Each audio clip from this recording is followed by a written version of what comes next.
Seja bem-vindo à locadora.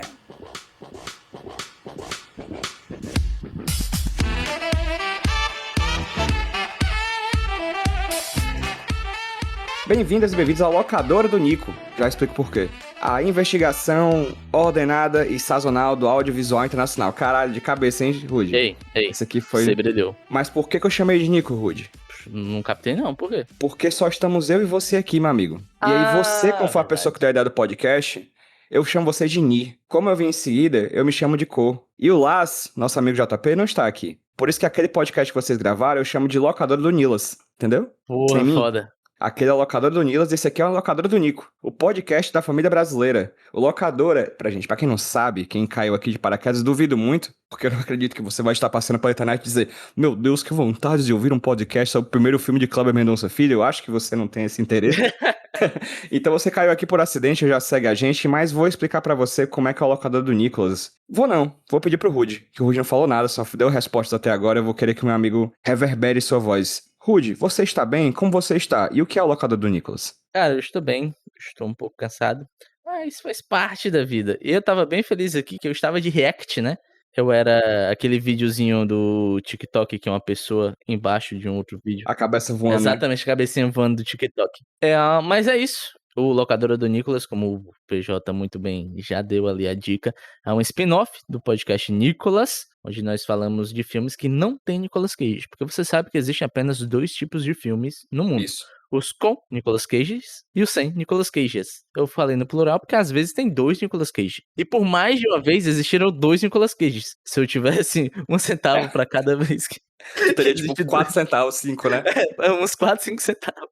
Não é muito, mas é muito engraçado. Inclusive, Rude, eu tava vendo hoje uma informação de que um museu lá dos Estados States receberam uma doação de uma película original, do Georges Méliès, cara. Caralho. Que, tipo, há 100 anos ninguém tinha visto esse filme. E é legal porque o Georges Méliès é um dos pioneiros do cinema. Ele fez filmes na categoria de filmes que não tem o Nicolas Cage. Sim, com Porque o certeza. Nicolas Cage não era nascido ainda, né? Então é interessante pontuar isso. Existem 2 tipos de filmes, que tem e os que não tem Nicolas Cages. E outra coisa interessante do Locador do Nicolas, Rudy, é que ele é dividido em temporadas, né, cara? E essa temporada é qual? Essa é a temporada da primeira vez. Você lembra, ouvinte, a última vez que você fez uma coisa pela primeira vez? Reflita e fale aí nos comentários que eu juro que vou ler. Forte, hein? Tá bom? Ei, puxei agora essa pergunta que eu achei filosófica. É a primeira vez que eu gravo um podcast Nicolas, ou Locador Nicolas, só com o Rudy. Olha aí. É verdade, olha aí. Tô até nervoso aqui. É a sua Tremendo. primeira vez comigo, né, PJ? Que isso? Gravando podcast, é verdade. Gravando podcast, calma lá. E aqui, essa temporada, só a primeira vez dos diretores, não é isso? Exatamente, são os filmes de estreias, os longa-metragens de estreia de diretores consagrados aí, né? E hoje a escolha é do PJ, porque Exato. você aí, ouvinte, que tá há mais tempo, já se tocou que sempre que uma pessoa está rosteando, ela escolheu o filme a ser debatido. E o filme da vez qual que é, PJ? Introduza logo aí para os ouvintes. É o Crítico. Eu demorei muito pra escolher esse filme. Rudy aí e JP, que está no meio de nós, viram que eu tive um pouquinho de impasse pra escolher esse filme. Crítico é o primeiro filme da carreira cinematográfica de Kleber Mendonça Filho, diretor aí que tá com o filme concorrendo. Acho que quando vocês ouviram esse podcast, provavelmente já passou há muito tempo o Oscar, você já deve estar com raiva ou feliz Tô feliz, por ter né? ganho algum Oscar. É aquele sentimento, né, Ruth, que a gente tem. Se ganhou um Oscar, é maravilhoso. Se não ganhou, nenhum filme brasileiro tem nada a provar a ninguém. Esses Exatamente. Yankees de merda. Ele fez o Agente Secreto, que tá concorrendo a 4 Oscars no momento que a gente tá gravando esse podcast aqui, da Tante. E Crítico é o primeiro filme dele, que eu tive um pouquinho de dificuldade de aceitar e colocar como filme aqui, porque, diferente dos outros longa-metragens de Kleber Mendonça Filho, isso aqui é um documentário. Um documentário de uma forma muito particular. Daqui a pouco a gente fala mais sobre isso. Rude, essa foi a primeira vez que você viu Crítico? Se não foi, qual foi a vez? E se foi a vez, qual foi as coisas que mudaram da primeira pra segunda, pra terceira, pra 15ª assistida? Não foi minha primeira vez. Eu já assisti ele anteriormente. E o porquê que eu assisti foi justamente, cara, nisso de tentar entender de onde veio o Kleber Mendonça Filho, né? porque é um diretor que tá aí bem em voga, é um cara que eu acho muito legal a existência dele enquanto diretor, porque ele é um diretor que polariza, né. Você pode detestar, você pode falar mal horrores, e tá tudo bem falar mal horrores. Você pode amar, você também pode amar horrores, e tá tudo bem amar horrores, mas sempre vai gerar algum tipo de debate sobre. Uhum. Então, ame ou odeio, mas o Kleber Mendonça Filho sempre engaja. E, na verdade, e foi uma surpresa pra mim, porque eu lembro que eu estava procurando na filmografia dele o Som ao Redor, que na minha cabeça esse tinha sido o primeiro, eu descobri que não, tinha o Crítico também aqui. Eu fui ver justamente por causa disso. Eu gostei, é muito interessante, só que eu não sei se você vai concordar comigo, eu acho que o que ficou comigo foi mais o debate que ele traz, por Uhum. meio dessas várias vozes de pessoas que fazem cinema ou pensam cinema em algum nível. Quanto ao filme, pensando na linguagem, pensando na estética, é uma parada bem brusca, vou colocar assim, né. Gonzo, Mambembe, né? É, você vê que tem ali um requinte, né, tem uma certa intercalação, né, uma entrevista completa a outra e é cortado. É um requinte na decupagem, né? Na técnica, nem tanto, assim. No equipamento técnico. Uhum. Então o que fica pra mim é mais sobre o que esse filme fala do que sobre o que esse filme é. Eu não sei como é que foi pra você, Uhum. PJ. E por que tu acabou escolhendo o Kleber Mendonça? Já que tinha dúvidas, né? Eu tava em dúvida, né? Eu tava em dúvida entre esse. Eu não vou lembrar nem qual era o que eu tava querendo. Eu tava querendo colocar na frente o outro que eu vou falar nessa temporada, que eu não vou dizer agora, porque, né, surpresa. Mas o que me fez escolher crítico, sem dúvida alguma, foi o fato de, nas vésperas do episódio que a gente gravou, que eu tinha que dizer qual filme eu queria, nessa gravação de agora, que foi o episódio dessa temporada anterior, eu tinha acabado de ver o Agente Secreto. Eu não vi ainda, tá? Ah, beleza. Que eu acho, inclusive, falando bem por cima assim, pra não dar spoiler nenhum, porque eu acho que é um filme que você tem que ir, inclusive, com o mínimo de informação possível pra ajudar na experiência. Eu acho que o Agente Secreto é o filme de ficção dele que mais dialoga com o crítico, sabe? Legal. Porque o Som ao Redor que tu falou, que eu assisti no cinema, eu lembro na época, um jovem mancebo indo ao cinema assistir filmes, assistindo Dragão do Mar, inclusive o cinema Dragão do Mar, que é um cinema conhecido por ser um cinema de arte daqui de Fortaleza. O Som ao Redor foi o primeiro longa-metragem de ficção dele. E eu lembro de sair extasiado porque é uma coisa comum dos filmes dele. Eu saio sem entender coisas, ao mesmo tempo que eu saio adorando. Eu lembro de sair do filme extremamente confuso, mas uma confusão tão boa que eu vi, cara, eu preciso ver esse filme de novo. E eu não vi até hoje. Olha Quando eu só. fui sugerir o Kleber Mendonça Filho, quando eu fui pra filmografia da IMDb e a gente tava fazendo aquela reunião pra saber quais eram os filmes que a gente ia indicar, eu fui com sede de Som ao Redor. Não, pô, vou indicar o Som ao Redor porque aí eu vou poder ver de novo o filme. Aí quando eu vi crítico, aí eu fiquei, vale, meu Deus do céu. Aí eu fui vendo rapidinho assim a proposta do que é o crítico, aí eu dei pra trás, né? Eu disse, não, pô, deixa pra depois, documentário, talvez, sei lá, o JP não pra curtir, né? E aí, só abrindo um parênteses, né? O JP não está nessa gravação porque ele disse que não tinha muito a acrescentar, mas que ele gostou do filme, Uhum. né? Ele gostou de ter assistido o filme, mas disse que não ia ter muito o que falar e tudo mais, e aí nós respeitamos a individualidade dos nossos integrantes. A gente teve uma briga, mas enfim, depois a gente fala sobre isso. Cadê? Teve não. E aí, o crítico eu deixei pra lá. E aí eu indicar o outro filme que eu vou ver, que a gente vai ver depois dessa temporada. Mas aí eu vi o Agente Secreto, cara. E eu saí do filme muito extasiado, assim. Eu saí do filme dizendo, porra, que filmaço. Não foi a mesma sensação de um dos meus filmes favoritos nacionais, que é Bacurau. Eu sou completamente apaixonado por Bacurau. Já decidi que irei fazer uma tatuagem de Bacurau e uma personagem do Agente Secreto, em breve, nos cinemas. Eu saí muito feliz de Bacurau, assisti Bacurau diversas vezes, eu acho que eu assisti umas 11 vezes no cinema com... Brincadeira, gente, não foi 11 não. E fui sozinho Opa! também, não foi acompanhado não, tá, gente? Não foi acompanhado, fui sozinho. Ou será que Mas eu assisti umas 4 ou 5 vezes no cinema porque é um filmaço, assim, é um filme que eu amei muito. E eu gostei muito também do Agente Secreto, ele tem aquela pegadinha ali de carta de amor misturada com carta de ódio que me encanta. Eu decidi, não, vamos ver crítico. E eu vi, e eu acho que a gente teve opiniões parecidas, Woody. Mas, ao mesmo tempo, eu acho que o meu olhar foi tão treinado pelos inúmeros filmes do Nicolas e do Locadora do Nicolas que a gente já viu, que eu não tive também como fazer uma análise das escolhas estéticas que o filme traz. Por mais que seja um filme simples, no sentido de tecnicamente falando, a câmera não é tão boa, os enquadramentos são improvisados, a gente percebe que não existe... Apesar do som ser bom, não existe uma manutenção do som, até porque o filme foi gravado, pelo que eu vi, assim, durante 8 anos. Então, equipamentos tecnológicos diferentes, equipamentos de captação diferentes, momentos diferentes, personagens reais, diretores, que aparecem em tempos diferentes, com opiniões diferentes no decorrer do tempo.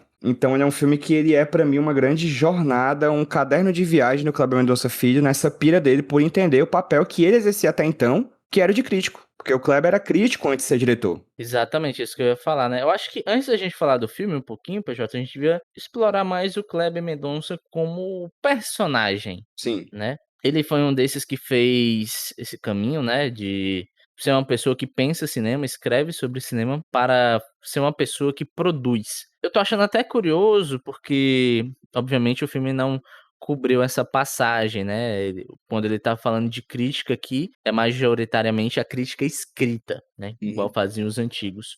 Mas hoje em dia, muito da divulgação e do pensar cinema é feito também por meio do audiovisual no YouTube, né? Uhum. E eu tô achando interessante porque a gente tá começando a ver alguns críticos ou pessoas que produziam conteúdo sobre cinema no YouTube também pulando muro, né? Virando diretores de cinema. Teve um cara, ano passado lançou esse filme, o Terror em Shelby Oaks, o Chris Stuckman, que ele é um cara que produzia vídeo, resenha, crítica sobre cinema no YouTube, e ele também deu uma pulada de muro e começou a fazer filmes, né? Se eu não me engano, esse que eu falei é o filme de estreia dele. Eu ainda não vi, certo? Mas fica essa curiosidade.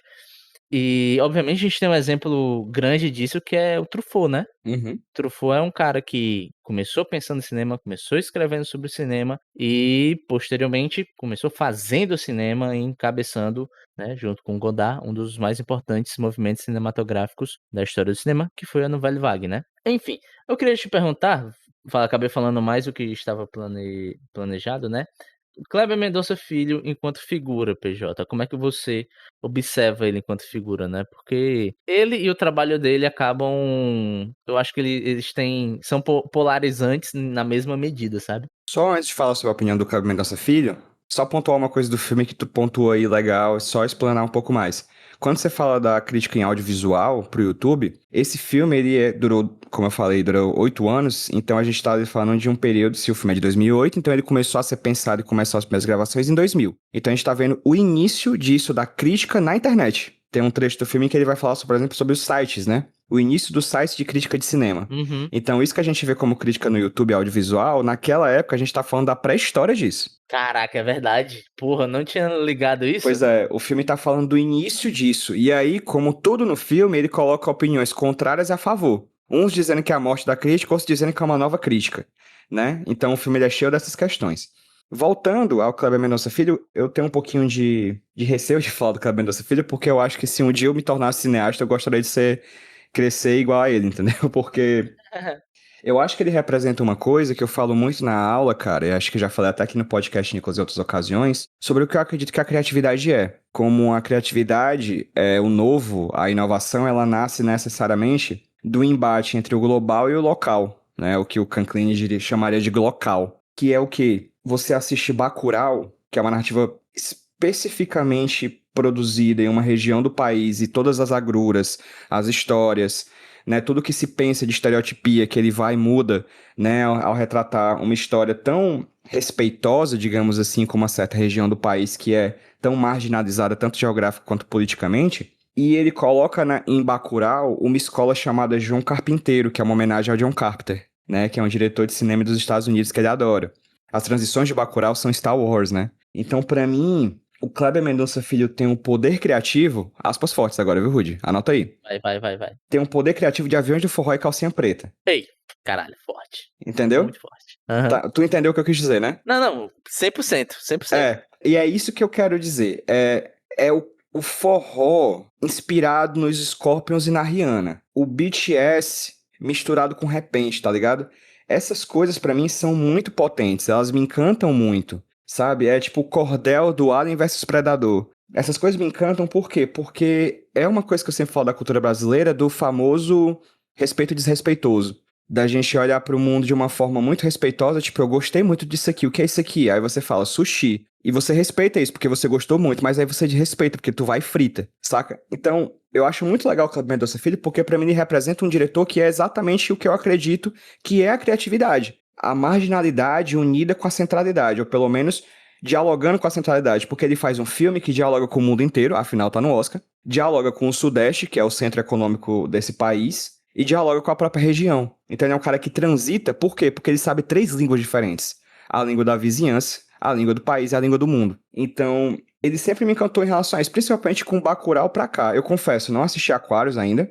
Eu lembro muito pouco de O Som ao Redor e também não vi aquele documentário dos cinemas que tu, inclusive, sempre me diz, né, cara, pra eu Sim, ver. eu acho que você vai amar. Porque tu gostou pra caramba, né? Pois é. Inclusive, você falou o seu preferido do Kleber Mendonça Filho, eu vou adiantar. O meu preferido dele é o Retratos Fantasmas. Legal. Vou colocar muito na lista pra ver. Uhum. Então, pra mim, é isso, assim. É isso que Kleber Mendonça Filho representa. Ele faz um tipo de cinema que eu acredito que é o ápice de uma potência que vem de muitos lugares diferentes, entende? Uhum. Ver no Oscar é muito impressionante pra mim, porque eu nem imaginava que ia tão longe. Eu vou confessar que talvez acredito que nem ele, né? Mas já é uma potência que eu vi em Bacurau, que eu acho que se consolida agora e que me deixa muito na ânsia de ver o que é que vem no futuro. E Uhum. contigo, o que é que o Kleber Mendonça Filho representa? Porque eu acho que tu viu mais filmes dele do que eu.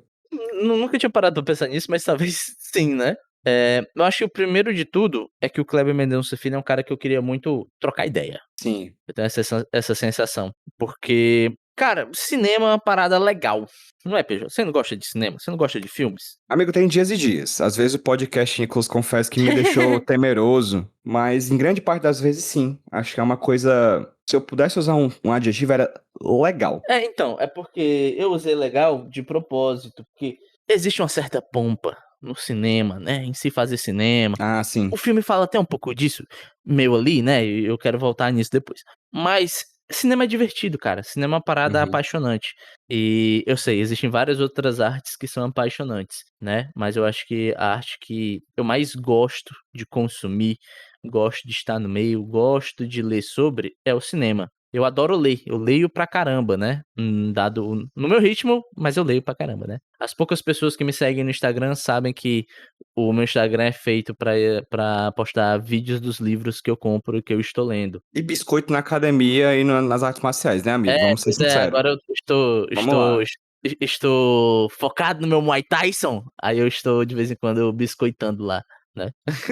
Correto. É um jeito de fazer literatura, eu acho. É a literatura do Exatamente. corpo. Mas é aquela coisa, cara, eu, Roberto Diney, não só pelo tanto de filmes que eu já vi na vida, não só pelo tanto de coisas que eu li sobre o cinema, mas o tanto que eu já pensei sobre cinema na vida, quando eu vou olhar um filme ou pensar sobre um filme, eu tenho um repertório na minha cabeça muito maior do que eu tenho quando eu vou falar de um livro, de um quadrinho, de um quadro, de uma música, né? Uhum. Então, para além de tudo isso, o cinema é legal, o cinema é apaixonante. E eu acho que o Kleber Mendonça Filho é um cara apaixonado por cinema. Uhum. A primeira coisa, pra mim, é isso. Gostando ou não gostando, é inegável que esse cara adora cinema. Não só pelo que ele fala, mas pelos filmes. Os filmes dele transpiram uma paixão, uma reverência ao cinema e a cineastas, né? Que nem você falou, né? Existem várias referências dentro dos próprios filmes, né? E talvez seja por isso que o meu preferido é o Retratos Fantasmas, porque é um filme onde isso mais transborda. Mais do que o crítico aqui, né? Que vão ser várias pessoas falando sobre cinema. Mas no Retratos Fantasmas, existe o Kleber Mendonça olhando para imagens que se mexem, né? Nesse negócio que a gente chama de audiovisual, que a gente chama de cinema, e contando uma história por meio disso. Ele se expressando através disso. Eu acho isso muito bonito. Então, para além de um cara que eu super queria conversar sobre cinema, é um cara que transpira esse amor. E eu sempre acho isso muito bonito, porque existe uma pompa muito grande em se fazer cinema, os grandes nomes, o Oscar, uma festa luxuosa com pessoas com ternos carérrimos, né, Cannes, vestidos, né? Cannes, né, Veneza. pererê, pererê, Veneza. Existe uma pretensa intelectualidade a se pensar sobre cinema, a se escrever sobre cinema, né? Uma pompa muito grande, mas, cara, cinema é uma arte, cinema é legal. Obviamente que eu não tô dizendo que é algo pra gente retirar todo o pensamento crítico, muito pelo contrário. Pensar sobre cinema também é muito divertido, né? Então, eu gosto muito do Kleber Mendonça, apesar de tudo, apesar de também gostar muito dos filmes deles, porque por meio dos filmes eu vejo um cara que adora o que tá fazendo, e adora a arte que ele tá manejando, e a arte que ele por muito tempo refletiu sobre. Eu acho que o crítico aqui é fruto da reflexão que ele... Eu consigo ver as várias pessoas falando nesse filme, eu consigo ver o Kleber Mendonça, apesar dele não aparecer na câmera, olhando pra aquela pessoa com a mãozinha no queixo e fazendo...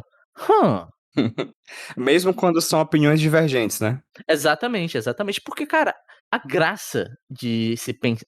Já vou entrar talvez no tópico do filme que a graça de pensar um filme, né? É justamente você extrair dele inúmeras coisas, tá ligado? Uhum. Às vezes, concordar e discordar, gostar ou não gostar, é o menos relevante. O mais relevante é esse processo dialético de se pensar sobre arte, né? De colocar a arte em crise por meio da arte se colocar em crise também. E isso é um processo que eu acho muito rico, sabe? E eu adoro fazer e também consumir, né? Pessoas que fazem isso, eu acho que o Kleber é um exemplo disso. E eu acho que no crítico aparece uma coisa que eu acho magnífica, assim, que é como o filme ele parece ser muito mambembe, como eu falei, porque ele é gravado meio que, eu não vou dizer de qualquer jeito, mas é o melhor gravado possível com os equipamentos que ele tinha em mãos no momento. Nos bastidores dos festivais, nas entrevistas em bares, o microfone aparecendo, porque era o que dava pra fazer com as pessoas que ele tinha à disposição. São 70 pessoas que são entrevistadas, 70. Caraca, é muita cabeça, né, velho? Cara, e é diretor, principalmente, mas também muito crítico. Tem ator também, tem o Samuel Jackson no filme. Tem a Fernanda Torres, tá ligado? E tem a galera gigante, bicho. Tem o Richard Linklater, Eduardo Coutinho. Pausa. Falando em gigante, o pescoço do Pescoço de- Linklater, meu pai. Meu amigo. Meu amigo. Vou dizer assim, toda vez que alguém for grosso comigo, eu vou dizer, bicho, tu foi grosso comigo que nem o pescoço do Linklater, assim, ó. Que porra, meu irmão, que pescoço grosso da porra, parece uma tartaruga ninja. Meu amigo, esse pescoço não é o Vasco da Gama, mas é gigante. Tá ligado? Da colina. E aí, bicho, é foda porque, mesmo assim, mesmo com essa técnica, como eu falei, mambembe, o filme é sofisticado, cara. A edição do filme é muito sofisticada. A forma como ele decupa os conteúdos que você percebe que existem momentos do filme que é isso. Agora nós vamos entrar nesse tema. E aí todas as opiniões são mais ou menos assim. Aí tem umas cenas assim transitórias, né, que são tipo de propaganda, de comercial. Aí vai ter um outro tema. Aí ele passa por tema e ele vai montando isso de uma forma que é muito interessante. Eu pensava que no final do filme eu ia ter uma opinião formada sobre crítica de cinema. Eu saí mais duvidando do que eu tinha entrado no filme, entendeu? Tem uma parte que eu acho massa, que é tipo assim... Não, o filme, pra mim, ele é como se fosse um filho. Aí corta pro Walter Salles. Eu não reajo como se eu fosse um pai. Sabe, tipo... Uhum. Aí tem outro cara, eu leio todas as críticas, eu leio tudo, eu fico nervoso. Aí o cara, eu não leio nada, eu deixo pra lá. Tipo, é muito legal porque não existe um certo ou errado. Em nenhum momento ele deixa a entender que existe uma forma certa de lidar com a crítica, sendo crítico, sendo cineasta, sendo ator. Ele só traz uma cacetada de opinião, e opinião que às vezes divergem, e no final das contas não tem conclusão nenhuma. Na verdade, se sai com mais dúvida do que quando entrou. E é isso, é legal. Porque filmes não precisam entregar conclusões. Isso é uma coisa que tá presente em muitos filmes do Nicolas Cage, né? Em muitos filmes do próprio Kleber Mendonça Filho. Você sai do filme coçando a cabeça, como eu falei. Eu senti isso com um som ao redor. Eu senti isso com outros filmes também. Bacurau me deixou ponto até hoje, eu tô pensando. Então, esse filme me deixou desse jeito, encucado, tipo, e aí? O que é que eu tenho que pensar? E foi uma experiência muito gostosa de se ver, eu não vi o tempo passando. Não vou dizer que eu não vi o tempo passando, porque o filme foi muito difícil pra eu assistir, porque de 2 em 2 minutos eu parava pra anotar alguma coisa. Porque parece um grande livro de artigos científicos, sabe? Sobre temas que divergem sobre o mesmo tema. Então foi uma experiência que me agradou bastante, ao mesmo tempo que me desagradou, como grande parte dos filmes que eu vejo dele. Eu anotei algumas paradas aqui que foram pontos que me fizeram pensar. Eu queria compartilhar umas contigo, pra ver se a gente pensa junto. Pode ser? Manda. Obviamente você disse que não teve uma resposta dada sobre o que é ser um crítico, né? Uhum. Mas eu vou primeiro puxar pra nós, uma pergunta autoavaliativa. A Certo. gente tá produzindo esse podcast há o quê? 7 anos, 8 anos? Eu anotei sobre isso também, acredito. Vai, fala. O que foi que tu anotou? Me diz aí primeiro. Eu vou ler exatamente o que tá aqui no meu arquivo, tá? Uma coisa que eu gostei é que muitos dos posicionamentos mais interessantes sobre o papel do crítico a gente meio que faz aqui com o Nicolas. Tipo, não falar sobre o que o filme poderia ser ao invés do que de fato ele é. Eu acho essa uma das coisas que eles falam no filme que eu fiquei mais pensando assim sobre a gente. Como na marra, porque nós não somos críticos de cinema, a gente não trabalha com isso, a gente não se profissionalizou em relação a isso, nós somos amadores no melhor sentido da palavra, pessoas que amam o que estão analisando. Eu achei muito interessante como a gente meio que faz isso. Quando a gente cai nessa armadilha, mas o diretor podia ter feito tal coisa, nós mesmos nos revisamos e dizemos, mas a gente não pode fazer isso. Deixa eu voltar 2 passos pra trás, que a gente tem que falar sobre o que o filme é, não o que ele poderia ser. E isso me deixou um pouquinho orgulhoso. Vou mentir não, ó. Fiquei felizinho. Cara, eu não sei quem foi o cara que deu aquele exemplo, eu acho que ele era um diretor, né, que ele fala assim: "Imagina você ver uma mulher muito bonita que você está afim, aí você chega nela e fala: bem que poderia ter olhos azuis, né, mas não tem, e aí?" E aí, o que que se faz com isso? Exatamente. O que significa isso? E, depois eu falo no questionamento que eu ia te ter, mas acho se na tua resposta, você já deu uma resposta que vai ser a minha, mas depois eu exponho o que eu pensei. Essa questão, cara, de encarar a crítica, né, quando eu falo crítica, eu falo esse processo de pensar sobre não só sobre cinema, mas como arte, mas como um diálogo, né, que é justamente o que eu acho que a gente tenta fazer aqui em certa medida, né, de dialogar com o filme, do filme te dar perguntas e respostas de maneira recíproca, e não se tornar um ditador Uhum. para ditar os caminhos do que esse filme deveria ser. Isso eu acho que é um pensamento que atrofia, o poder criativo de quem tá pensando. Porque justamente, que nem você falou, a gente sai desse espaço de até uma certa humildade, de tentar entender o filme pelo que ele é, o que ele traz à mesa, esse universo que ele tá te apresentando, o que ele é de fato em sua essência, e passa a uma visão ditatorial do eu. Eu queria que esse filme fosse assim. Eu Uhum. queria que tivesse tomado esse caminho. Eu queria que não tivesse esse final. Essa cena aqui, ela não avança o plot, vamos colocar. Essa cena de sexo, ela é Clássico. desnecessária. Então, é aquela questão de encarar o ato de pensar como um diálogo, né. Uhum. E o diálogo parte da existência de 2 pessoas. Uma pessoa fala, a outra escuta, e outra pessoa fala, e tem esse processo de fala e escuta o tempo todo. E o que eu sinto que a gente tenta fazer aqui é justamente isso, dialogar, e não ser um monólogo. Uhum. Porque o monólogo é chato pra caralho. É só você falando, falando, falando. No final das contas, o filme fica silenciado quando você encara desse jeito. A Fernanda Torres aponta isso quando ela traz o Oscar Wilde, né? Quando fala que toda Uhum. crítica é uma autobiografia, né? Exatamente, exatamente. O que eu ia te perguntar é justamente isso, se você acha que o que a gente faz aqui é crítica. Nós somos críticos, PJ? Eu acho que sim, mas amadores. Eu acho que a gente faz uma crítica, assim como uma crítica de quem lê muito quadrinhos e de quem joga muito videogame, que não é uma crítica profissionalizante no sentido de estudar a crítica para fazer crítica. A gente só se joga num mar de filmes e tenta extrair desse jogo desse jogo do nosso corpo nesse mar de filmes uma análise sobre o filme a partir dos filmes que a gente já viu. A gente não estudou pra isso, a gente é só pessoa que gosta de filme, de cinema, e também nem precisa fazer isso também, né? O lado bom da internet, de certa maneira, é porque a gente não tá escrevendo pro Estadão, pra Folha, pra veículos de comunicação que pagariam nossas contas, né? A gente tá fazendo o que a gente gosta de fazer sobre isso. Então acho que sim, a gente faz crítica, tal como eu acredito que quem tem câmera de fotográfica no celular é fotógrafo, mas assim como quem faz câmera de foto celular é um fotógrafo amador, e o que diferencia do profissional, da crítica e do fotógrafo é esse desejo em ser profissionalizado, né?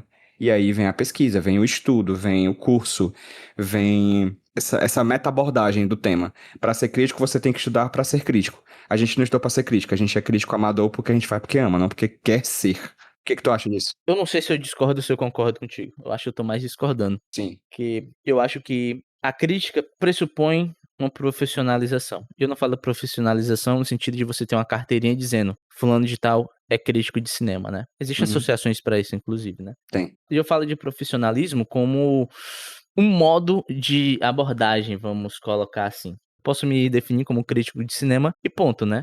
Por exemplo, eu, Roberto Diney, tenho zero pretensão em ser um profissional da Uhum. crítica, ou um profissional do audiovisual. A gente nunca recebeu esse comentário, mas a gente vê muito, né? Que tipo assim, você não gostou? Então vai lá e faz melhor. Uhum. A minha resposta pra isso é: não quero, não tenho interesse. Não quero, não vou, Não não quero. quero. Hoje em dia eu quero ser sociólogo. Minha profissão que eu quero é ser sociólogo. Talvez eu use o cinema pra isso? Talvez. Talvez o cinema me ajude? Talvez. Então é isso, né? Eu acho que a gente tá no espectro, que nem você falou, do amador, então por isso que eu não sei se eu concordo ou não, porque esse argumento do quem tira uma foto do celular também é fotógrafo. Ponto. Uhum. E de fato eu acho que talvez você esteja certo. Mas o ponto pra mim é, independente de ser crítico ou não, nossas opiniões vêm de algum lugar. Uhum. Nossas opiniões são traçadas por vários caminhos e eu, na minha cabeça, eu vejo vindo de 3 caminhos principais. Primeiro é de referência de tudo que a gente assistiu na vida, né, por isso que eu acho imprescindível conhecer outros cinemas. conhecer outros modos de se contar a história, porque o modo hegemônico é o norte-americano vindo de Hollywood, né? Então, se você só assiste filmes hollywoodianos, você vai ter uma visão hollywoodianizada do que é cinema. Sabe aquele comentário? Não sei se. Com certeza você já viu quando sai um filme nacional muito bom, alguém comenta assim: Nossa, que filme bom. Parece até cinema de verdade. E Sim. não novela, né? Porque cinema de verdade a gente liga aos Estados Unidos. Enfim, então, tipo, pô, assistir filme sul-coreano, chinês, japonês, de tudo quanto é buraco, vai expandir o seu conhecimento, né? E outro argumento comum é você também queria que esse filme aqui fosse um filme preto e branco indiano? Meu amigo, me diga que filme é esse pra eu assistir. Me cite um exemplo de filme iraniano de 3 horas preto e branco pra eu assistir. Mindei. Talvez esse filme iraniano de 3 horas preto e branco seja maravilhoso. Você não assistiu pra saber, né? Enfim. O outro é da nossa subjetividade. A nossa subjetividade, ela não vem do nada, ela é criada, né? Por tudo que a gente leu, tudo que a gente assistiu. E é daí que vem visões diferentes, né? Porra, um dos episódios que eu mais gostei de ter gravado foi sobre, aqui no nosso podcast, foi sobre o Homem dos Sonhos, Dream Scenario. Sim. No Nicolas, né? Pois é, eu discordei frontalmente com você. Eu não concordo com a tua visão do filme. Mas observando o que você tirou desse filme, acho que tu falou muito de sonho, de psicanálise, Jung, né? Essa galera. Eu pensei, caralho, olha que foda o que o PJ conseguiu tirar desse filme. Olha que sensacional. Eu não concordo, mas não importa se eu concordo ou não. O que importa é o que ele tirou com base na subjetividade dele. E por último, a criatividade. É você ligar esses vários pontos que tem na sua cabeça e traçar uma síntese nova, né? Que nem o exemplo. Tu assistiu um Nicolas Cage careca, peidando, e pensou, caralho, o Yang, foda, Sim. man. Que era careca e peidão também, não, cadê? Não sei se Exatamente. Ele era peidão, não sei se era. Ele era careca, não sei se era peidão. Enfim, o que eu quero dizer é, se a gente é crítico profissional ou não, no final das contas não importa. O que importa é que a gente está produzindo algum tipo de reflexão. Essa reflexão, ela também pode ser posta em crise. Não é só o crítico de cinema que tem a carteirinha para falar, eu sou uma pessoa habilitada para falar de cinema. Qualquer pessoa é habilitada para falar sobre cinema e todas as opiniões. Pode ser o cara o crítico de cinema mais foda do mundo, ou o Zezinho da esquina fazendo um canal do YouTube hoje falando de filmes. Essas pessoas têm suas subjetividades, essas subjetividades também podem ser colocadas em crise, né? E você, como pessoa que produz o filme e tem a obra criticada, o seu ouvido é que tem que ser seletivo pra saber o que vai ser ouvido e o que vai ser extraído daquilo. Às vezes você ouve um ataque e às vezes a pessoa que tá te atacando é uma pessoa que você quer que se sinta atacada, né? Então é muito subjetivo, né? Tem um momento do documentário que ele desbanca pra tirar da criticidade esse papel de limpeza também, né? Como se ela tivesse uma bandeira branca pra falar o que bem entendesse. Tem diretor que diz, pode falar o que quiser. Tem diretor que diz, não pode. Peraí. Então eles pontuam muito essas questões. Rudy, a gente tá falando muito da periferia do filme. Eu queria te fazer uma questão, assim. Sobre o filme, tem alguma coisa, assim, que tu ouviu, cara, e que mudou a química do teu cérebro? Como assim? Das opiniões dadas? Alguma cena, alguma opinião, alguma coisa? Tem uma cena que me constrangeu, que depois eu quero falar sobre ela. Eu quero falar de uma que me deixou pensativo pra cacete. Te deixou pensando pensamentos, foi refletindo Pensando reflexões. muitos pensamentos. E me colocou até esse nosso papel aqui que... Cara, o dinheiro que a gente tira daqui, vamos ser bem sinceros, me ajuda pra caramba, porque o dinheiro vem pra mim, né? Por questões... Mas ajuda, mas não é, mas não é o tipo da coisa que sustenta, né? Exatamente, né? E o que eu quero falar com isso aqui? Majoritariamente, a gente faz isso aqui porque a gente gosta. Eu vou ser bem sincero pra você, ouvinte. Eu nem me importo tanto com você. No sentido de que eu faço porque eu gosto, não faço pensando em, nossa, será que vamos cobrir um novo lançamento, PJ, para ganharmos vários ouvintes e ficarmos super famosos? Fama pra mim, não importa, eu sou um cara Mas falando de um podcast. a gente tá falando de crítico, Ei, macho. é um podcast sobre Nicolas Cage, tá ligado, velho? Porra, a gente tá falando de crítico. Quem foi que viu esse filme, tá ligado? 2008. Exatamente, exatamente. A gente não tá aqui por fama. Eu faço porque gosto, né? Eu faço porque é uma parada que me dá prazer. E, ouvinte, se você está gostando, porra, muito massa. Fico muito feliz por você estar junto, continue junto. E se você quiser apoiar de alguma forma... apoia.se/podcastnicolas. Me dê dinheiro.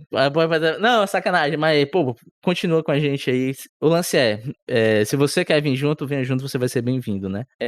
Mas, enfim, a frase que me deixou pensativo e que me colocou, e mesmo eu fazendo isso porque gosto, me colocou uma pulguinha atrás da orelha, foi um crítico de cinema que ele falou que uma crítica importante é essencial para um cinema importante. Ah, sim, do João Salles, eu acho, né? Isso, cara, isso me deixou muito bolado, PJ. João Moreira Salles. que é um sistema, né, que se retroalimenta. Uhum. Aí sabe o que me fez pensar, PJ? Na famigerada Marvel, tá ligado? Uhum. Que a abordagem com esses filmes por muito tempo foi isso de vamos, desculpa aí, talvez eu esteja criticando pessoas que a galera gosta, talvez eu goste, né, mas enfim, vamos fazer um conteúdo de 3 horas e meia sobre um teaser de 30 segundos, um Uhum. teaser que é uma peça de propaganda, nós vamos passar 30 minutos falando sobre isso. Vamos... Um comercial de TV, né? Exatamente, exatamente. Esse lance de, cara, você também tá vendo muito pelo em ovo. É um filme da Marvel. Uhum. Essa condescendência pra isso que é o nosso ápice do blockbuster do momento, que são os filmes de herói, né? Talvez essa condescendência de falar, tipo, não, mas pera, a gente tá indo pra ver o Capitão América dar porrada. Eu sou fã, eu quero service. Esse filme tem que me servir. Ele não precisa ser um filme, ele não precisa ser uma peça artística. Eu não preciso pensar nesse filme enquanto filme. Eu penso nele enquanto outra coisa. Talvez isso seja uma chave pra gente entender porque talvez tantas produções medíocres estejam vindo dessa parada que é tão rica quanto o universo de super-heróis, etc e tal, que acompanha a gente, sei lá, desde sempre. Minha cabeça me ligou a isso, velho. Um filme tem um exemplo disso. Tem uma cena que tem uns caras lá numa mesa redonda conversando franceses, né? Com aquele sotaque da hora. Aí um cara tá falando super sério do filme e tá hora ele fala, não, porque a Lois Lane cita não sei quem. Aí foi que eu me percebi que ele tava falando do Superman O Retorno, do Bryan Singer, de 2006, tá ligado? Ou seja, uma crítica super pomposa, super crítica, assim, tipo, numa visão teórica, citando Kant, sei lá, era Nietzsche, não lembro agora. E é tipo, do filme de super-herói. Entendeu? Então, assim, era uma visão séria, crítica séria de um filme blockbuster que supostamente não é sério, né? Exatamente. Tipo assim, cara, qual filme de herói que vai ser esse ano? Caralho, eu sabia de todos, brother. Tá vendo? O Avengers do Doutor Destino. Caralho, eu tô procurando, caralho, me pegou, tipo, me quebrou aqui, velho. Porque eu sabia tudo de cor, macho. Não, enfim, esse filme aí, do Doutor Destino. É, o Vingadores do Doutor Destino, é esse Isso, ano. ele é tão filme quanto, sei lá, bicho, E o Vento Levou. E a gente menosprezar por meio da reflexão, por meio da crítica. Esse filme, me desculpa, mas no momento que eu falo, mas você também tá esperando o quê? Um filme da Marvel? Você tá menosprezando esse filme quanto arte. E mais ainda, você tá menosprezando sua própria reflexão sobre arte. Em certa medida, você está se menosprezando. Né? E se a gente pensar no filme enquanto espelho, no momento em que a gente encara isso enquanto realidade, que a gente não pode encarar determinados filmes, enquanto arte, a gente também tá vendo isso no nosso reflexo, a gente também não está se vendo enquanto ser pensante. Enfim, aí essa frase me deixou muito bolado, de o momento de pensar sobre o cinema vai desencabar, em certa medida, em um cinema importante, né? Enfim, foi isso. Ele fala que você pode ser um ótimo sambista, mas como é que você vai ser um ótimo sambista no Japão, né? Tipo, a boa crítica faz um bom cinema e um bom cinema faz uma boa crítica. Exatamente. Foi muito forte essas poderes. Eu acho que o momento que mais ficou na minha cabeça foi o momento em que o filme, ele se dedica a falar sobre a irresponsabilidade dos críticos também. Como Sim. os críticos muitas vezes são irresponsáveis. E pra mim é um momento mais constrangedor do filme, que é constrangedor e racista, né? Que é o momento em que aparece um crítico perguntando pro Samuel Jackson sobre Matrix Revolution, cara. E aí fica alguns segundos de silêncio, e aí o Samuel Jackson ele entende depois. Ele fica uns 2 segundos assim, tentando entender o que aconteceu, e ele fala, aí ele aponta, acho que pro Kleber, né, e diz, tá vendo o que eu te disse? Aí ele fala, eu não sou o Lawrence Fishburne. Caralho, macho, aquilo me constrangeu, que doeu, assim, no meu peito, sabe? Porque o crítico ele também tem uma responsabilidade. Eu discordo um pouco de quando alguns diretores aparecem falando que o crítico não pode falar o que ele quiser, porque, enfim, pode. Só que o crítico quer falar depende também de sua competência como crítico. Sim. E a sua competência como crítico vem de um papel de responsabilidade pelo que diz. E eu lembro muito, e aí uma coisa que passou muito pela minha cabeça, Rudy, no decorrer do filme, era pensando, porra, o Kleber era crítico e ele fez esse filme. Esse filme é de 2008, então a gente tá aí quase 20 anos depois, ele tá lançando agora o Agente Secreto. Eu fico imaginando o Kleber lendo aquela crítica da Piauí do cara dizendo que não entendeu o filme por causa da perna cabeluda. Cara, verdade. E eu fico pensando como é que o Kleber, lá de 2008, e o Kleber de hoje em dia, e esse tempo inteiro que ele foi do crítico pro cineasta, como é que ele lida com isso? Porque ele não, em nenhum momento do filme ele coloca a opinião dele, né? Ele sequer aparece. A voz dele aparece umas 2 ou 3 vezes, né? Muito longe, assim. Quando ele tá falando com o Rodrigo Santoro, por exemplo. Mas é muito interessante pra mim ver como... E tentar imaginar como é que é ele com as críticas, né?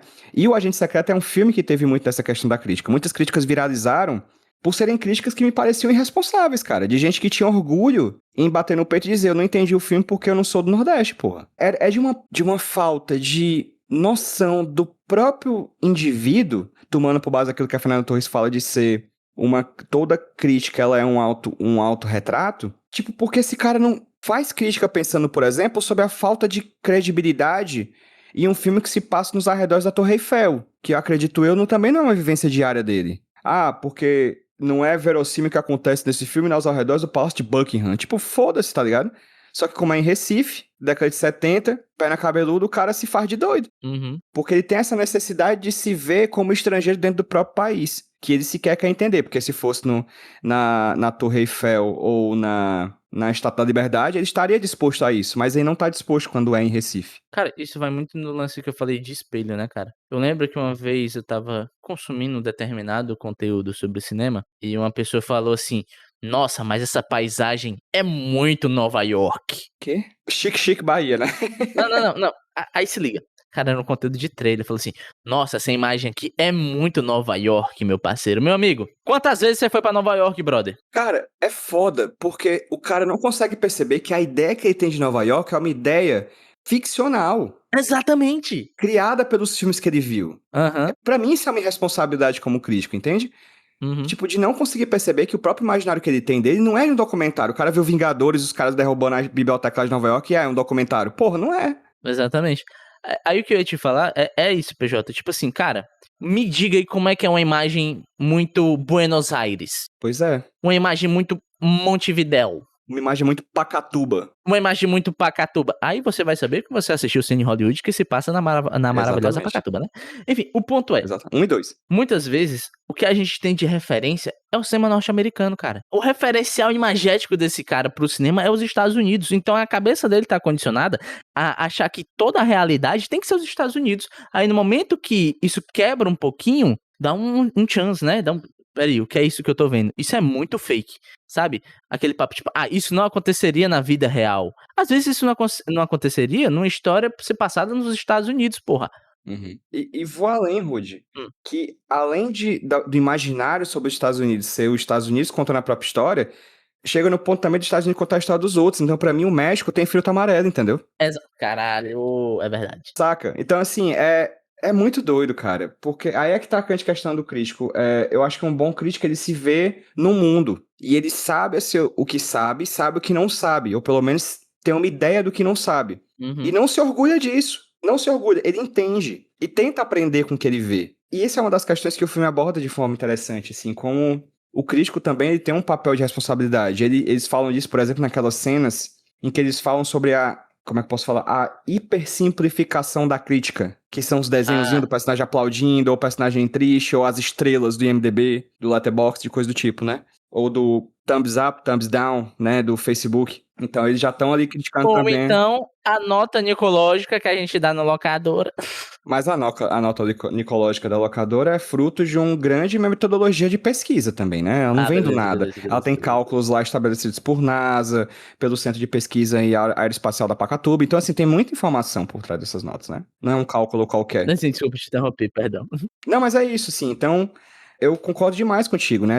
A crítica, se a crítica é um autorretrato e ela é um espelho, ela também funciona pra eu me entender como gente. Uhum. Criticando esse filme. Eu me torno uma pessoa melhor e mais sabedora depois de ver os 100 filmes que a gente viu do Nicolas Cage. Porque eu vejo o filme como uma oportunidade de diálogo com um mundo que eu não vivi. E aí eu não vejo aquilo como realidade, mas eu vejo aquilo como uma forma de me melhorar como indivíduo e, consequentemente, como crítico, porque as coisas não se separam uma da outra, né? Uhum. Pô, PJ, a gente tá com um bom tempinho de gravação aqui, mas tem um ponto Bora finalizando. que eu não posso deixar de falar. Que a gente falou isso. A crítica enquanto espelho, a crítica enquanto reflexão. Só que esse filme também traz a crítica enquanto produto. A Sim. crítica enquanto comércio. Uhum. Isso é bem exemplificado nesse lance do bonequinho, né? Que a galera fica meio puta. Porque em vez de você ler um texto gigantesco, você tem um bonequinho te dizendo que você deve consumir ou não. Isso acaba transformando o ato de reflexão, que é a crítica, em um produto. E qual que é o problema disso? é que a reflexão passa a ser vendável. Eu passo a seguir uma lógica de mercado, onde eu tenho que ser rápido o suficiente, onde a minha informação tem que ser concisa para a pessoa bater o olho e falar, peraí. Então quer dizer que esse filme tem 92 de aprovação no Rotten Tomatoes? Então esse filme logicamente é bom. Cara, bom ou ruim, pouco importa. O lance é que isso acaba matando a reflexão e acaba matando e escondendo, de certa forma, o próprio cinema.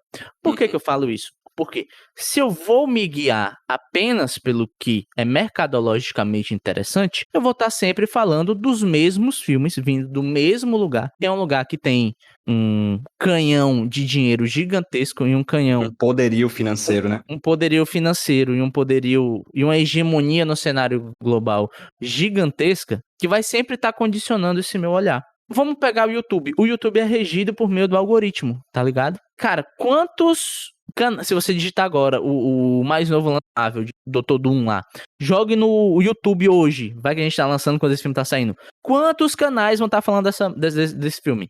Todos os canais, cara. Todos os canais. Quais desses canais vão estar falando sobre, sei lá, vou dar um exemplo nosso, Oeste Outra Vez, sobre... Oeste Outra Vez é um filme que foi grande, né? Teve uma repercussão bacana, rodou em festival.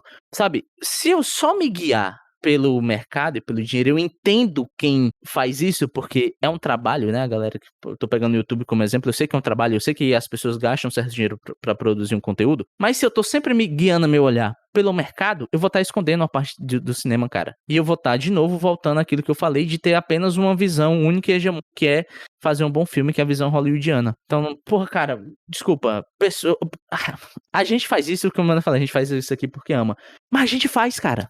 PJ, a gente gasta mais aqui do que ganha, tá ligado? Porra, eu comprei um microfoninho de 300 conto, você comprou a porra de um cabo, a gente tá aqui 11 da noite, a gente podia estar dormindo, podia estar estudando pra concurso público, podia estar preparando aula e os caralho, e a gente faz, meu amigo, um cara que tem um vídeo de, sei lá, de 100 mil visualizações e tira um dinheiro disso, ele não pode falar sobre o lançamento de filme nacional? Que porra é essa, meu amigo? Vai tomar no seu cu. Desculpa, me peguei a pegada. E eu acho que isso deprecia o próprio ato da crítica, cara. Porque, Exato. Porque você, imagina, tu vai virar sommelier de vinho e vai tomar só um tipo de vinho, tá ligado? É verdade. Só São Brás. Você diminui a sua capacidade de comparação, de comparativo mesmo, e mesmo de autorreferência, porque como a gente falou aqui, o Kleber Mendonça Filho faz um filme como Agente Secreto, que tem uma referência, por exemplo, do Tubarão, mas também tem da novela Vague, tá ligado? E você vai perder toda uma nuance do filme porque você vai ser só filme de blockbuster. É como se você... Isso pra mim é muito estadunidense, sabe? Essa coisa de ser deliberadamente ignorante ao ponto de ver o Divergente como algo ruim. Tipo, se orgulhar de falar só inglês e não querer ouvir o Bad Bunny. E aí parece que é isso, a gente fica só no universo. Tipo, fala do filme da Marvel, porra, mas vai falar também do filme sul-coreano que acabou de aparecer, ou vai falar do filme que estreou em 5 salas de cinema aqui no Brasil, porque é desse diálogo entre o Marvel, Coreia do Sul e o filme brasileiro que vai nascer uma coisa nova. Entende? Que eu acho que é da onde vem a força, por exemplo, do cinema do Kleber Mendonça Filho e de tantos diretores que eu curto tanto. E também tem, PJ, uma partezinha que um diretor fala assim, cara, eu fiz meu filme com 80 mil reais. Foi. E ele foi lançado pela imprensa. Exatamente. Né? Foi dinheiro de pinga, a gente teve uma tiragem para poucas salas, e o que fez meu filme ganhar vida foi a crítica. A crítica, para além desse potencial reflexivo, etc e tal, a crítica tem um potencial de divulgação, de evidenciar os trabalhos. Então, se eu só me prendo a falar do momento, do que tá em alta, eu vou estar escondendo um bocado de filme que poderia ganhar vida por aí, saca? Bicho, eu fiquei muito bolado porque, na época que eu editava podcasts da Global, eu editei um podcast com Lázaro Ramos e ele tava lançando o filme. O filme até parece que não é tão bom assim, aquele Medida Provisória, algo do gênero. Medida Provisória. O filme, pelo que eu peguei de opiniões de amigos, ele nem é tão bom assim. Mas, cara, é o Lázaro Ramos. O Lázaro Ramos talvez seja um dos atores mais conhecidos do país. O cara protagonizou novela, o cara protagonizou um bocado de filme foda. O cara é o Foguinho, né, brother? O cara é o Foguinho, porra. É o Little Fire, pô. E nesse podcast que eu entendi, o Lázaro Ramos várias vezes só faltou ficar de joelho e clamar: pelo amor de Deus, vejam meu filme, vão pro cinema pra eu conseguir tempo de sala. Falem dele. Jesus amado. É o Lázaro Ramos, brother. E assim, é muito foda a gente ter um Kleber Mendonça indo pro Oscar, a gente ter um Walter Salles indo pro Oscar, massa. Mas, cara, a gente tem que pensar que isso também faz parte de um ecossistema. Uhum. Se a gente não tiver um ecossistema, e eu não tô jogando isso no colo da Da crítica, crítica, né? não, né? É algo Mas muito ela maior, faz né? parte. Mas ela faz parte. Exatamente. Mas eu não posso deixar de pontuar isso. Se eu colocasse isso no colo da crítica, eu tava sendo injusto. Existe todo um arcabouço de política pública para fomento de cinema. E eu digo mais, fomento de teatro, fomento de todo tipo de arte, que é para manter essa fábrica viva, né? Essa fábrica de pessoas, de pensadores, de produtores. Manter essas pessoas vivas. E, porra, pau no cu do governo com essa porra dessa lei dos streaming aí. É uma merda do caralho, saca? É uma pauta muito reduzida. Concordo. Do jeito que tá ruim, mas essa lei aí que estão passando não vai melhorar Pode piorar. nada não, exatamente. Enfim, é todo um ecossistema que precisa ser feito pra gente poder pensar, cara, muito foda ter o Kleber Mendonça, mas como é que tá o nosso ato de produzir cinema no Brasil pra gente ter outros Klebers Mendonças? Pra gente tá daqui a 5 anos tendo outro... Não, Walter Salles é porque ele é bilionário, né, velho? Foda. É Enfim, foda. mas enfim, a gente tem que pensar que a gente vive em um ecossistema que está sendo constantemente atacado, está sendo constantemente vilipendiado e sendo colocado a poeirinha para debaixo do pano. Sucateado. Sucateado pra caralho. Então, se a gente só pensar, e o que é mercadologicamente interessante, a gente vai estar contribuindo de certa forma. Que eu falei, a crítica não é o culpado disso, mas faz parte. Isso é inegável. Cada um é um ecossistema, como tu falou, né? Uhum. É um sistema da arte, né? Que vai desde o diretor, passando por financiador, passando por produtora, passando. E o filme, eu acho que ele é muito competente nisso, em passear por todos esses lados, né? Ele ouve opiniões de muita gente de áreas diferentes, prioritariamente diretores e críticos, que talvez funcionem como as duas grandes pessoas que puxam o cabo de guerra desse negócio. Mas também tem ator, também tem distribuidor, né? Tem um distribuidor que fala no filme. Uhum. Então é interessante, produtores, que é a galera que despeja dinheiro nesses filmes, né? Então é interessante ver como o filme passeia por isso. A gente falou pouco do filme, mas falou muito do tema, achei legal. Acho que eu acho que é um filme que ele diz muito, mas ele faz dizer mais, sabe? Ele faz a gente pensar mais. Pra finalizar essa parte, Rudy, indica e que nota você dá pro filme? Amo o filme, eu digo pra você, querido ouvinte, assisti-lo, você vai pensar muitos pensamentos, você vai ver muitos nominhos conhecidos ali. Eu diria que ele é um filme nota 7, né? Lembrando que a gente tem aquele decréscimo de um pontinho, porque não tem E isso, Nicolas né? Cage no filme, né? Aqui no locador a gente só dá nota de 0 a 9, porque a única forma de um filme ser 10 de partida é tendo Nicolas Cage, e esse filme não tem. Poderia ter, cara. Poderia Poderia. ter. Tivemos nesse podcast aqui pessoas que trabalharam com o Nicolas Cage, Cara, né? Nesse verdade. filme. Poderia ter Nicolas Cage, não tem. Então foi uma escolha deliberada de Kleber Mendonça Filho. Brincadeira, foi deliberado que provavelmente Nicolas Cage não tava provavelmente se drogando em algum lugar nessa época. E você, sua nota aí pro filme? Cara, eu dou nota 8. Achei um filme divertido, interessante. Eu acho que eu não dou 9 exatamente por questões técnicas que eu sei que são estilísticas, eu sei que no final das contas são delimitadas pelo orçamento, pelas possibilidades do cara, mas eu acho que mesmo assim o filme ele é muito bom no que ele propõe. Eu acho que do material que o Kleber Mendonça tinha na mão, eu sinto que foi a melhor coisa que ele conseguiu fazer e foi uma coisa muito interessante, sabe? É o tipo de filme que eu acho que vale a pena ser visto por qualquer pessoa que gosta de cinema. De verdade, assim, se você tem interesse por cinema, se você gosta de cinema, se você é somente um amante você é um amante que gosta de filmes e não quer ser crítico, ou não quer ser cineasta, você só gosta de ver filme, assiste Crítico, que eu acho que a sua visão sobre o cinema muda. É um filme que ele coloca pulguinhas atrás da orelha, que faz você, pessoa que gosta de cinema, gostar ainda mais, sabe? Então ele é um filme que é tipo um umami, saca? Aquele tempero que atiça o sabor. Eu acho que esse filme é tipo um umami cinematográfico. Você gosta de filmes? Assiste esse filme, os filmes vão ficar mais gostosos ainda. Exatamente. E como o JP... Não temos a nossa calculadora, né, cara? Cara, eu tô muito tenso porque eu sou 100% de humanas, eu não sei calcular. Mas os meus cálculos aqui, se estiverem certos, deu 7,5, velho. Então é isso, eu acho. Se tiver errado, você comenta. Se tiver certo, você comenta também. E aí, Rudy, a gente tem um momento do filme, ou não, a gente tem um momento do podcast em que a gente encaixa Nicolas Cage em algum momento aqui da produção. Eu acho que a resposta fácil é ele ser entrevistado, né? Vamos atrás de respostas difíceis? O que você pensou aí de como colocar o Nicolas no filme? Cara, na verdade, o que eu pensei é que eu tenho certeza que o Kleber Mendonça tentou. Ele chegou lá em Cannes e saiu perguntando: você viu o Nicolas Cage por aí? Aí o pessoal, não vem não. Você viu o Nicolas Cage por aí? Ele tentou. Então, eu queria. Talvez isso poderia virar um documentário à parte. Um curto. É Onde está Nicolas Cage? exatamente, a busca de Kleber Mendonça por Nicolas Cage. Eu queria ver, eu pagaria pra ver esse filme. Pagaria também, pagaria. E você? Cara, tem aquelas cenas intermediárias, né? Entre blocos de discussões temáticas do filme. Então, acho que eu gostaria que o Kleber Mendonça Filho tivesse colocado naquelas cenas intermediárias, cenas de Best of Times, Woody. Ah, boa. Também conhecido como o piloto de série que nunca aconteceu, o primeiro título no IMDb da carreira de Nicolas Cage. A gente fez um podcast sobre isso lá no podcast Nicolas, vocês podem ir atrás.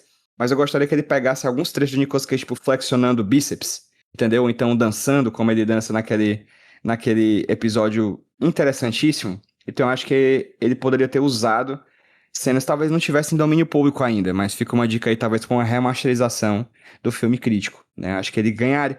Olha só, ele ganharia 1 ponto, cara, na escala locadora. Iria de 7,5 para 8,5, porque teria Nicolas Cage. Olha só o que você deixou passar, Kleber Mendonça. Exato, Olha exatamente. só.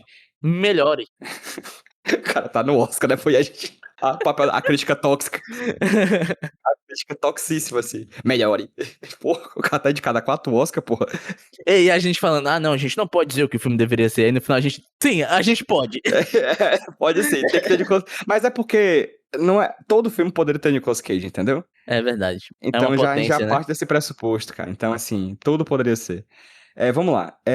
Então vamos pro momento em que a gente indica alguma coisa que tem a ver com o filme dessa semana, dessa quinzena do Locadora do Nicolas. Então, Rudy, quais foram os filmes que vieram à sua mente brilhante quando você viu o Crítico de Kleber Mendonça Filho? Cara, eu pensei pouco em filmes, mas eu lembrei de um que eu vi recentemente. É um filme que eu achei bem legal, que é é foda, gente, que esse filme que ele é meio difícil de achar, aparentemente. O meu amigo pessoal, William, do canal Neo Gamer, porque é o Jabá, ele que fez toda uma luta árdua pelos confins da internet para achá-lo, que é um filme chamado Nickelodeon. É sobre aquela TV que passa desenhos? Uhum. Não, é sobre cinema. Esse filme é do Peter Bogdanovich. Esse cara parece ser muito bom. Eu vi esse filme, achei muito legal. Quero ver mais coisas dele. Mas o que é esse filme? Esse filme é sobre um advogado que ele tá fugindo por ali, né? De uma certa situação. Ele entra num canto e o cara fala assim: Ô, véi, quer ser roteirista de cinema, não? Ele, rapaz, tá fazendo nada. E ele vai escrever e dirigir alguns filminhos, assim. Então é um filme de 76 que vai falar sobre produzir filmes e produzir filmes em uma determinada quadra histórica. E eu vou dar um spoiler desse filme, que o final dele é muito desconfortável, em certa medida. Porque no final do filme tem toda uma discussão. É um filme de comédia, tá? Ele é muito engraçado, mas tem toda uma discussão deles enquanto artistas, tal, eles se frustrando em terem que virar máquinas e não artistas. E no final, eles vão assistir um filme, PJ. Um filme importante para a história do cinema, talvez um dos filmes mais importantes da história do cinema, que é O Nascimento de uma Nação, do Griffith. E é muito desconfortável porque eles, enquanto produtores, eles vão ficando...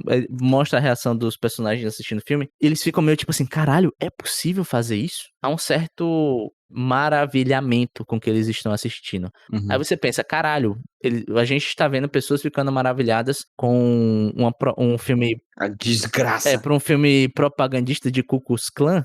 Meio que sim. Só que aí te faz pensar no sentido de, cara, esse é um dos filmes mais importantes da história do cinema. Então... A forma e o conteúdo, né? Não, é aquela questão de... A gente gosta de cinema, que nem eu falei, cinema é legal, mas existem fontes do qual o cinema bebeu e continua bebendo, que são pra lá de problemáticas por si só, elas são mais problemáticas ainda, dado o contexto onde elas estão feitas, e ficam mais problemáticas ainda. Você vê que a retratação feita por esse filme que é tão horrível no seu conteúdo, continua sendo usado até hoje, né? Então, assim, a gente ama cinema, mas o cinema também tem uma história meio tenebrosa que é impossível se desviar. Gostar de cinema também é abraçar certas contradições. E esse filme mostra isso dessa forma. Perfeito. Eu tive que dar esse spoiler pra não chocar o ouvinte aí, tá?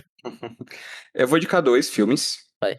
Um que é o primeiro filme do Kleber Mendonça Filho, que eu já citei aqui, que eu assisti, que é O Som ao Redor. Eu vou fazer essa indicação também pra mim mesmo, pra eu poder rever depois de mais velho, porque eu lembro de ter sido muito impactante. O filme ele tem um ritmo diferente dos outros filmes do Kleber Mendonça Filho, mas eu lembro de ter saído dele com o mesmo sentimento dos outros filmes do Kleber Mendonça Filho que eu assisti, que é esse sentimento de incompletude, mas não uma incompletude ruim, uma incompletude que me faz ter desejo de completar as lacunas com o que eu penso. E eu vou indicar um filme, a gente pode dizer que Crítica é um filme metalinguístico, né? E eu vou indicar um filme documentário que é sobre fazer filmes que eu acredito, Rude, que é... Eu lembro da gente conversar disso há muito tempo nas épocas de Iradex, saudoso, abraço Iradex, que eu acho que é um dos filmes que eu e você amamos.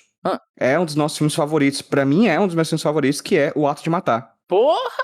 The Act of Killing, do Josh Oppenheimer. Sim. Que é um filme que se passa, salvo engano, na Tailândia? Indonésia. Indonésia, peço perdão. É um filme que se passa na Indonésia, um país que sofreu uma ditadura militar. E é um filme desse cara, o Oppenheimer, o Joshua Oppenheimer, entregando dinheiro pra um desses caras que matou muita gente e torturou muita gente por causa dessa ditadura, pra esse cara que torturou essa galera fazer um filme sobre a época da ditadura. Então é um filme documentário de um cara pagando dinheiro pra um cara fazer um filme ficcional sobre a época da ditadura. Então é um filme sobre um filme. E é impressionante. É impressionante. Eu não sei muito mais o que dizer além disso. Eu gosto muito do outro filme que ele também grava nessa mesma viagem, que é O Peso do Silêncio, né? Que é um optometrista que vai fazer um óculos pro cara que matou um familiar dele durante a ditadura. É muito forte. Mas O Ato de Matar, pra mim, é absurdo. Acho que pra mim, talvez seja o meu documentário favorito da vida. The Act of Killing, O Ato de Matar. Eu cravo que esse filme é o filme mais importante do milênio. É incrível. Cara, é esse incrível. filme sim. Eu arrisco a dizer que se você vê esse filme bem visto, você vira outra pessoa depois de ver. Uhum. É uma parada muito impactante, é incrível. Então tá aí as indicações. E pra finalizar, Rude, a gente chega naquele momento em que a gente começa a dar tchau pras pessoas. A gente tá aqui dando tchauzinho. E onde é que as pessoas conseguem me encontrar, cara, nas redes sociais? Primeiramente, eu queria pedir desculpa para o ouvinte, que eu acho que hoje eu me exaltei um pouco, proferi Eu preferi xingamentos e palavrões, eu vi que você ficou vermelho, o rosto enrubesceu. enrubesci. Perdão, ouvinte, pelo meu comportamento. Prometo melhorar, 1000 perdões. Sabe o que o ouvinte pode fazer, PJ? Ele pode, ele mesmo, emitir uma crítica. Aonde? Na caixa de comentários, porra. Spotify, viu? Critica a gente aí no Spotify, no Twitter, DRT, na @podcastnicolas. No Blue Sky. Blusky aí, onde você achar a gente, comente o que você achou. E pra falar diretamente comigo, @Rudilonia, se achar, e Rudilonia no Letterboxd. Não existe crítica melhor, Rude, também, do que a crítica financeira. Quer dizer, porra, eles podem melhorar, né? Eu pagando alguma coisa pra eles. Então Se vai lá você no pagar, a gente vai melhorar pra apoia.se. caralho, viu? Oxi, já melhorei só com a ideia. Tu é doido? Vocês darem um pouquinho a grana. Então vai lá no apoia.se/podcastnicolas. Apoie com qualquer valor que você tenha à disposição entre R$10 e R$1 bilhão. Quiser dar mais de R$1 bilhão também, Vivalter Salles também está aceitando. Então, muito obrigado aí pelo apoio de sempre.